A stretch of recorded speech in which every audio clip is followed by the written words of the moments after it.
এই বছর স্কেচ থেকে ওরা একটু পরামর্শ দিলে যে দেখেন তো আপনাদের এখানে কি আবাদ করা যায়। তখন আমরা দেখলাম যে বালু মধ্যে অন্য অন্য জায়গায় যা দেখছি যে ওরাও এই তরমুজের আবাদ করে। তা আমারও তো এই বেলকাওয়া নবাবগঞ্জ চরের খালি ফ্ল্যাট এরিয়া, খালি বালু আর বালু। তা আমরাও তরমুজের আবাদ করিয়ে দেখি কি হয়। তো তরমুজের আবাদ আমরা ওদের পরামর্শই করছি। 5 জন আমরা সদস্য এক হয়ে সেই তরমুজ আমাদের অনেক সুন্দর হয়েছে এবং একটা করে তরমুজের ওজন 12 কেজি 14 কেজি পর্যন্ত আমাদের ফলন হয়েছে। এই ফলনে যা দেখতেছি আমাদের অনেক লাভবান বা লাভ হচ্ছে। আর সরাসর আমাদের তরমুজের ভালো মান দেখে ব্যাপারীরা আমাদের মাঠে যাচ্ছে, তরমুজের প্রজেক্টে আসিয়ে আমাদের তরমুজ এখান থেকে সে নিয়ে যাচ্ছে। আমরা ভালো মানেই বিক্রি করতে পারছি।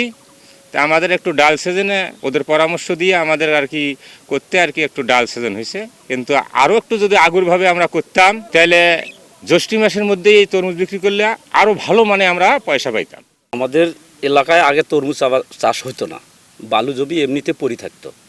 আমরা এইবারে স্কেচ ফাউন্ডেশনের পরামর্শ নিয়ে কৃষি দল গঠন করি। ওই গঠন করার পরে ওরা কিছু আমাদের অর্থ সহযোগিতা করছে। এই সহযোগিতার কারণে আমরা এবার এই প্রজেক্টটা করার সক্ষম হই, বুঝছেন। তারপরে এইরকম জমিতে শুধু খালি বালুই পড়ে থাকতো। হ্যাঁ, আরও বহু জমি পড়ে থাকে যেগুলো একটু ভরট মাটি, সেগুলোর মধ্যে হয়তো অন্য অন্য চাষ হয়, কিন্তু তরমুজ চাষ হইতো না। 6000 mAh battery, one and only Power Master Next-G N73। আচ্ছা, তা এইবার আমরা এখানে তরমুজ চাষ করছি। তা আমাদের অর্থহীনভাবে আমাদের মানে একবারে আমাদের অর্থ থাকে না।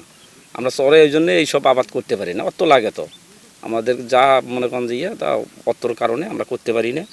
এবং আমাদের এলাকা একটু মনে করেন যে নতুন আবাদ, খুব একটু রিক্সের আবাদ, বুঝছেন। মনে করেন সব মিলিয়ে ধরেন মানে একটু দেখাশুনে এটা সেটার খুব একটু সমস্যা হয়ে যায়।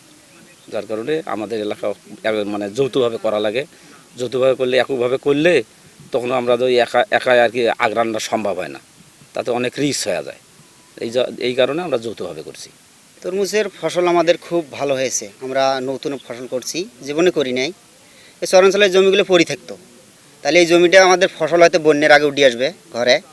এটা টাকা হয়তো আমাদের খুব একটা উপকারী হবে, তাছাড়া অন্য কোনো ফসল হইতো না এই জমি।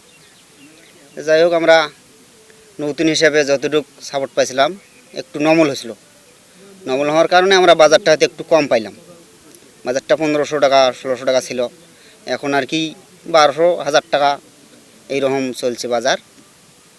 তা আমরা যাই হোক যতটুক বাজারজাত করছি খুব আর কি ভালো, ওজনেও ভালো, ফলও ভালো হয়েছে। প্রায় 15 কেজি 12 কেজি 8 কেজি, তাতে আমরা আর কি খুব একটা খুশি। ভালো নতুন হিসেবে আমরা যা করছি এতে খুব একটা আনন্দিত।